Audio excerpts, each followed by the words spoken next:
अशा प्रकारे विटंबना करणं या गोष्टीचा मी धिक्कार करतो।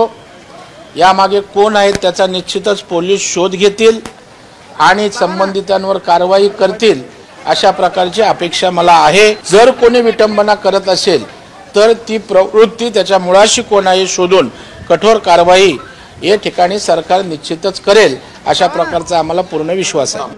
भारतरत्न डॉक्टर बाबासाहेब आंबेडकर यांच्या पुतळ्याजवळील संविधानाच्या पुस्तकाची काच एका इसमाने फोडल्यामुळे थोडंसं वातावरण त्या ठिकाणी बिघडलेलं आहे। काही कार्यकर्ते त्या ठिकाणी जमा झालेले आहेत आणि त्या ठिकाणी रस्ता रोको देखील करण्यात आलेला आहे।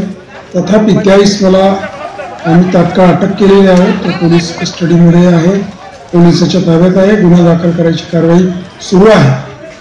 आरपीआयच्या आंदोलकांनी शांततेने आंदोलन करावं किंवा ज्यांनी आता आरोपी पकडलेला असल्यामुळं त्यांनी शांत राहावं अशा पद्धतीने त्यांना आव्हान आहे आणि या घटनेचा मी तीव्र निषेध करतो। त्या पुतळ्यांची विटंबना होऊ नये आणि बाबासाहेबांच्या पुतळे तर अजिबात होऊ नये। महाराष्ट्रातील सर्व बातम्यांचे विश्वासार्ह व्यासपीठ सकाळच्या सर्व सोशल मीडिया प्लॅटफॉर्मला लाईक, फॉलो आणि सबस्क्राईब करा। तसंच सर्व नोटिफिकेशनसाठी बेल आयकॉन प्रेस करायला विसरू नका।